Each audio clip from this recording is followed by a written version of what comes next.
YouTube, how's it going? The Goat House is back with Week 6 bold predictions for the NFL sent in by you guys through our Twitter. Appreciate you for playing along. Kind of go through and see which ones catch my eye and use those. So I apologize if I didn't use yours, but we're doing this every single week. We got all kinds of videos, including the fantasy video, which is keeping you guys involved. Just follow our Twitter to get involved and to keep up to date with the NFL and the Goat House, live tweeting during every game. It's a must-follow. Link down below. We have an Instagram, podcast, Patreon. Links down below for those as well. Trying to reach 60K. We got you covered. Full NFL coverage here, even in the offseason. You're going to want to click that subscribe button. Be much appreciated. That Patreon has a lot of extra content. Junior score predictions every week. They're up for this week. My locks of the week have been pretty accurate this year, and they are up for this week as well. We got against the spread picks on their over-under. College football score predictions are up for this week. I have college football bets coming against the spread and money line. I have those coming still this week here before the weekend. Updated playoff predictions will start very soon for the NFL. Bonus content, video, Discord access, always adding much more. There's a lot going on there. Link down below. Much appreciated if you check it out. But the first one here from Cam Reddish Stan. Multiple coaches fired after this week. So I think we're mainly looking at Adam Gase still and Matt Patricia. Maybe a Doug Marrone from the Jaguars, or maybe that might be about it actually. A lot of people had Mike Zimmer on the hot seat there, but I don't think he is actually. So maybe three guys top of my head that could be on the hot seat here. And two of them actually play each other. Lions, Jags play each other. I don't know. And the Adam Gase thing, I was saying early in the year, I was saying they probably hang on him for this year, and people thought I was losing my mind. But it seems like they might just do that. There is multiple coaches. It's possible. We're actually I'm gonna call it realistic. Realistic hot. I actually think it. I think it could happen. Yeah, it's a tough one. I think we can call it realistic hot. I think it could happen. I think Gase could be gone after this week, but it could stretch into the season. I think the loser of the Lions-Jags game, I think that coach actually could be fired. So it's pretty hot, but it's realistic at the same time. That's a tough one here. I like these ones that I can't really decide on, JT, Jerry Jeudy will have a big game if they play the Patriots, so some Corona business still going on there. I expect it to play. I expect it to happen. I think all of us do. But yeah, I've been talking about it during the week, or even last week when we thought that game was happening. This could be a Jerry Jeudy breakout game because it's about that time. It's about that time for him to break out. But mainly because he thrives. We saw at Alabama, he thrives against man coverage. Maybe how come he's been a little slow to start the year. A lot of zone coverage defenses. Maybe he's not used to as much. And he hasn't really caught the ball too well. But I think he'll pick both those up. But I think you can see a little more man coverage against the Patriots. They run a heavy man scheme like they always have. Maybe it wouldn't surprise me if they changed it up. They just ran mainly zone against the Broncos just because the game plan factor. I could see that. But I think I'm kind of feeling the same thing here. So we're still on the same page here. I'm going to say... I'm gonna say that's warm. I think he has probably his best game of his rookie year here. Maybe that's a little bold of me to say that, but I'm gonna be on board with that. Next game from Ryan Pollock. Even with Bell on the Chiefs now, so if you didn't know, the Chiefs did sign Le'Veon Bell yesterday. Edwards-Helaire has a breakout performance, rushing for 100 yards for the first time since week 1. It's a pretty good one because the whole Le'Veon Bell topic. I don't know if Le'Veon Bell even plays this week. He'll probably dress. I don't know how much he plays. Edwards-Helaire has still got to be the RB1. He's been playing fantastic, I think, for them. They haven't really been, he hasn't been getting a ton of yards because they haven't really been giving the ball a whole bunch. They kind of been throwing. I think if they would have gave Edwards-Helaire the ball some more carries last week against the Raiders, they actually had a better shot to win that game, in my opinion. Against the Bills here, I still think they're going to come out throwing. I like this one. I don't think it's that hot. I think it's warm. I think it's pretty realistic here that this can happen. I don't really think Bell. I don't know if I expect him to get. If he does get carries, it's only going to be a few. I think I could be wrong. It's the Chiefs. They may just throw him in there and still have success. But I think if it was any other team, I don't know if he would even dress. So I think Edwards-Helaire is still a guy. I think he could actually have a pretty big game in this one. I think the Bills are going to be game plan for the pass, and they could surprise him going heavy run. I don't know if they will do that, but they could. I think. Next, from Kolbjorn Bergstrom, Big Ben does what he does best late in his career and has his once-a-season 4+ interception game leading to a smooth victory for the Browns. So the Browns, basically what he's saying, the Browns beat the Steelers because Big Ben kind of does what he has been doing the last, well, we didn't really get to see him last year, but the last couple years, throw interceptions. I don't know if that's what he does best. Bergstrom might take some heat here from the Steelers fans, but I don't know if that's what he does best, but I see his point. The last couple years he's played, he's thrown quite a few interceptions. And this is a pretty good one because I picked the Steelers. I think I talked about this in my score predictions video, if I remember correctly, that, I always try to find reasons even if I don't pick them, the other team can win because there's always some logical reasons, some matchup issues. And I said, what if that's the first team, solid team that the Steelers are playing. What if Big Ben starts throwing interceptions? You could say the Browns defense really isn't that good, and it might not be that good. They give up some yards, they give up some points, but they are winning the turnover battle right now, ladies and gentlemen. They are getting turnovers on defense, let me tell you. And that is going to be somewhat of a challenge for Big Ben. So I don't know about 4+ interception game, but I don't like the crazy numbers that people send me like this. But this is a good point that it could happen, that he could cost the Steelers the game because of interceptions, because it's a turnover machine defense here. So I think 4 interceptions is absolutely piping.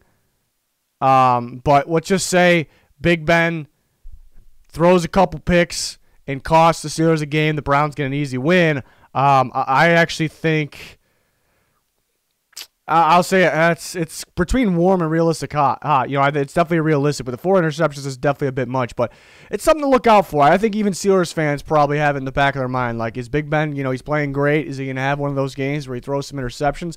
The Browns, they get those interceptions. They get those turnovers. Could this be the game? So I think it's in the back of all of our minds, whether you pick the Steelers or not. So that's a pretty good one there. Next, from Dimebag Somehow, both Washington and the G-Men both pull out a loss. Well, they play each other, so that's going to be pretty damn piping. But I did think that was a pretty funny one because those two, I don't know how either of those teams can win a game. I picked Washington. I think can go either way. Can they tie? If you would have said here they can tie, I would have said it's a little hot, but it might be realistic still because that's a toss-up game. It could happen. We've seen the Bengals and the Eagles tie this year. We've seen a team from the NFC tie and the Eagles. So, that was a funny one there. Kurt Wall, Jamal Williams, not Aaron Jones, leads the Packers in all-purpose yards out of the backfield, and the Pack win by double digits. So it's kind of a two-parter here. The double-digit win, we'll get this out of the way first. I mainly like it for the other part. The double-digit win, I'm going to say, all you got to do is win by 10, I guess. I think that's realistic hot. I think the Bucs can win the game. I think I picked the Packers, but it could go either way. But I think it's pretty realistic, I suppose. But I liked it for the other one because it's weird because I was actually thinking this during the week too. I wasn't thinking it actually happens, but it's something that popped. I don't know. I have random things pop in my mind about the NFL, looking at matchups. I think Kurt Wall had the same thing going here. I was kind of feeling this could be a Jamal Williams game. The Bucs are pretty good at stopping the run. They are missing Vita Vea, and that's a big piece to that. But they could slow down Aaron Jones enough where, and then when Williams is on, the Packers are pretty unpredictable. Teams might think, well, Aaron Jones ain't on the field. They're probably throwing. Or the Packers maybe they don't slow down Aaron Jones. Maybe the Packers come out and just think that we're going to throw them off. We're going to put Jamal Williams on the field and just run the ball here. Give Jamal Williams the ball, and it might be unexpected. So I actually think it's still hot, but I think it's actually realistic. Most likely Aaron Jones plays better than Jamal Williams, let's be honest. But for the reasons I explained, because it kind of popped in my head as well, I do think it's somewhat realistic here. So that's a pretty good one. Next, from Broncos 2020, hashtag injuries suck. Yes, they do suck. Andy Dalton statistically outplays Kyler Murray. It's a pretty good one. We get Andy Dalton his first full game here, and Kyler Murray gets to play him on Monday Night Football. So I actually can't wait. Actually should be a pretty good game there. Statistically outplays Kyler. Well, we know Kyler's going to run for more than him, but I think we're thinking passing here in terms of passing yards. I think the world kind of expects Kyler Murray, just fully expects him to kind of outplay him in terms of passing yards, statistic-wise, versus Andy Dalton. But I do think I think this is. I think I'm not saying it happens, but I'm going to call it warm. I think it's very possible. I think Kyler Murray. I think defense is kind of given some trap coverages, disguising their coverages pretty well. Could throw off a young Kyler Murray, but sometimes I think it's kind of on himself. Is he on? Is he off? But a lot of the time, I don't think the receivers aren't getting a lot of separation, minus DeAndre Hopkins. And maybe even he hasn't really got a crazy amount, constantly, but he just catches contested balls as well. So I know Andy Dalton going against Cardinals defense with those receivers that he has, and what they're going to be on their toes because of Zeke, and Chandler Jones is hurt too, so maybe the pass rush won't be going at him. I think it's pretty possible that Andy Dalton actually can outperform Kyler Murray. I think Kyler Murray's better. I think he should outperform him, but will he? I think this is pretty realistic actually. Next, we got from Justin Miller, a.k.a. Danny Provolone. Packers dethroned as an undefeated team. Just a known Packers hater, this guy. I mean, it's getting ridiculous. Packers dethroned as an undefeated team. So there's 4 left. Packers, I think this is, I don't want to say I don't know. I'm going to say actually it's warm. I picked the Packers. To win. I think they'll win. I'm not overly confident about it. I think Jamal Williams had some comments about Tom Brady on 4th down. That just fueled the fire to Tom Brady a little bit. So maybe he could really get going. You don't want to smack talk the GOATs. You just don't, But GOAT versus GOAT here. Can there be 2 of them? I think there can be. Aaron Rodgers versus Tom Brady should be a great one. I think it could go either way. I think some people could look at it as, well, the Bucs just lost to the Bears, and the Packers are better than the Bears, so there's no way the Packers are losing the Bucs. You can't look at it that way. Every matchup is different. Every game is different any given Sunday. And also, I think the Bucs are more towards full strength with Chris Godwin back. Chris Godwin could be somewhat of a matchup problem, actually, I think, on his underneath routes, his crossing routes, versus the Packers. And the Packers can take away the deep ball for sure. They're very good at that. But I think the Buccaneers for that reason could win. I think Tom Brady could be on, Chris Godwin could be on. They could have Fournette and Ronald Jones going. I think the Packers do struggle to tackle sometimes, looking at those running backs, so maybe that could be an issue. Again, I did pick the Packers, but it's a game that can go either way, so it is very realistic to think. Out of the teams I have losing, I think highest chances to win, probably the Buccaneers. So it's realistic to think the Buccaneers can do it. There. Next game, Phillip Rivers gets benched for Jacoby Brissett. This is from Down to Clown 4-0. Phillip Rivers gets benched for Jacoby Brissett. I was about to go piping right off the bat, and I really don't think it happens, but I'm actually going to go hot because they're playing the Bengals. This is a team that they should beat. We all know the Colts should beat them. I broke this game down. I think it'll be closer than most people think. I like actually the matchup for the Bengals, but I still have the Colts winning because, why? Because they're the better team. They should win this game still.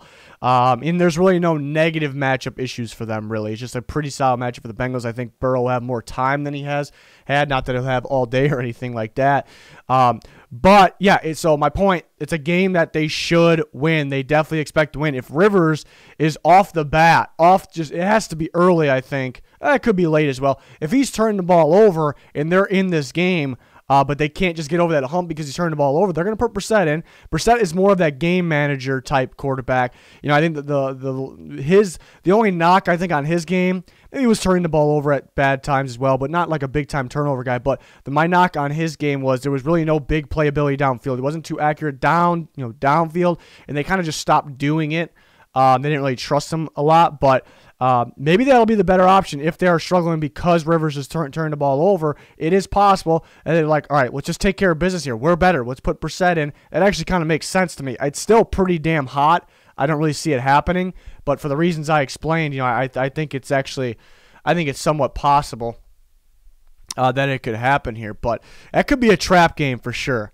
I don't really like to throw that around. People like saying, just saying, this is a trap game just because the other team's not as good. I think it's a trap game. I think this is actually a trap game because the Bengals could be sneaky in here. I think Burrow will have a little more time to throw than compared to the Ravens game, and he has weapons that I think can beat these pretty good corners. So this should be a pretty good game. Rivers needs to take care of the ball. 100% needs to take care of the ball. He could get benched. Next one from Joel Torres. Chase Claypool will follow up his 4-touchdown game with a 3-touchdown game. Pretty interesting one because, Claypool looked like an absolute beast last week. They're going to start him using more and more. I was calling for early in the year. He was getting the ball thrown towards him once or twice and he make this big play, I'm asking, where is he? But now it's kind of that time where they're, all right, they feel comfortable throwing him in there. He's a mismatch problem. I think the matchup still focused on Juju Smith-Schuster. I think that he can continue to go off.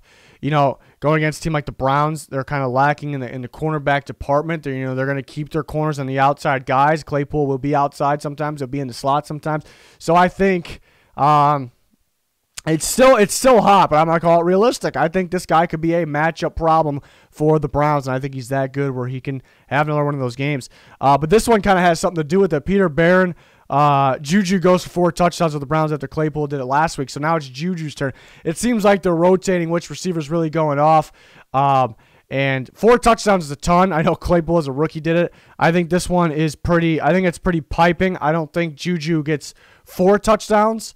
If you said 3 like the last one for Claypool, then I think it'll be much more realistic. But one person getting 4, and that one person is the main game plan, I think. I think Denzel Ward will mainly, I'm not going to play man the whole game, but Denzel Ward will mainly be on Juju, which, not saying that Denzel Ward shuts him down because he's that much better. I'm not really saying that. I think it's going to be a good battle. It's going to be very tough for him to get 4 touchdowns because who he's going against, but mainly the focus is on him. So that's why this one's, even though you definitely can consider Juju better than Chase Claypool still at this point of their careers, it's going to be a little tougher task for him. So I think that's pretty piping there. But that's going to wrap up this week's. Appreciate you guys for playing along. Some good ones here. We're back every single week with this, usually later in the week, and we have all kinds of other content here. So please subscribe. Much appreciated. Smash that like button. Follow us on Twitter. Extra content and a Patreon link down below. Description comments for any of those things that you may need. But that's going to do it. Thanks for watching. Goodbye.